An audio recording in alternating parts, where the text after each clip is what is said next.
Wow, crypto's dumping hard right now. If you're watching this and you're feeling that knot in your stomach right now, if you're holding altcoins or even Bitcoin and this recent dump has really hurt, I want you to know something first. That feeling is completely understandable. A lot of people are feeling it right now, right? Confusion, frustration, regret. That sense of, I knew this could happen, but I didn't realize how much it could hurt. And I'm not here to dunk on you and tell you I told you so. I'm here because I've been through the cycle enough times to know how brutal it can feel. But here's the uncomfortable truth, and I suppose it's the hopeful part. This pain is largely avoidable. Not by being smart in the market, because you ain't. Not by trying to time the tops and the bottoms, because that's impossible. But by what you're holding, how you hold it, and when you're willing to step aside. Not if, when. Most of the damage people are feeling right now didn't come from Bitcoin.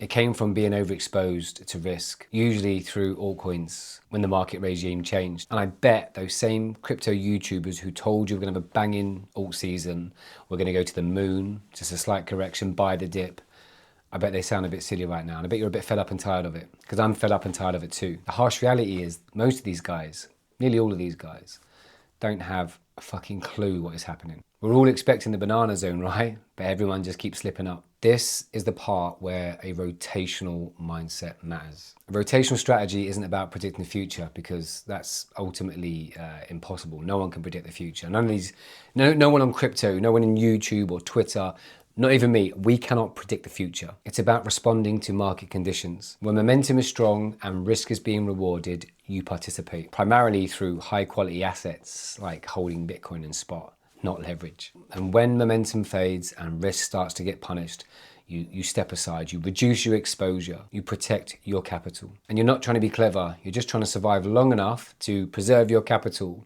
so when the next rally starts, you can participate and make more money. Because if you survive the drawdowns, the upside eventually takes care of itself. Like my dear old mum used to say, if you look after the pennies, the pounds look after themselves. Now this is also why what you hold matters so much. Altcoins promise upside, but they come with a lot of structural fragility.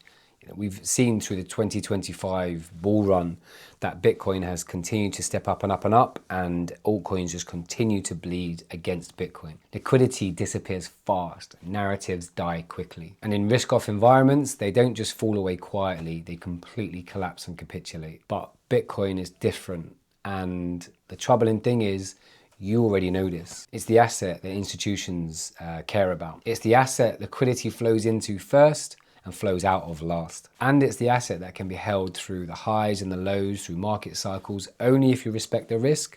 But who wants to watch their portfolio tank 70%, right? Now, here's the biggest part that most people haven't really fully kind of taken on board and internalized. The crypto industry has fundamentally changed. I know you've heard this a million times, but hear me out. ETFs, exchange traded funds, are the single biggest structural shift this space has ever seen. You see, mass adoption is not going to come from everyone holding keys and cold wallets and things like that. It's going to come from pensions, it's going to come from banks, it's going to come from asset managers, it's going to come from everyday people wanting to get into Bitcoin through familiar financial rails like their bank or their insurance company or people they trust. And as much as it hurts, this doesn't weaken Bitcoin, it strengthens it. The harsh truth that a lot of OGs hate is that Bitcoin doesn't need everyone to be a cypherpunk. It needs liquidity, it needs trust, and it needs long-term capital.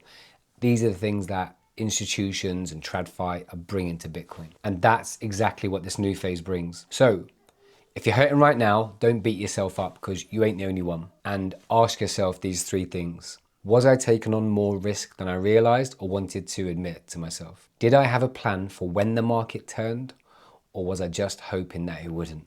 Because you know what, guys, it always turns. There is a calmer way to approach this market, one that prioritizes survival and capital preservation first and upside second. Say that again, capital preservation first, upside second. If you want to see how I personally navigate these cycles calmly, when I hold Bitcoin, when I step aside, and how I think about risk, you're more than welcome to follow my Bitcoin project. No hype, no hero trades, certainly no alt seasons, just disciplined positioning for a market that does not forgive mistakes.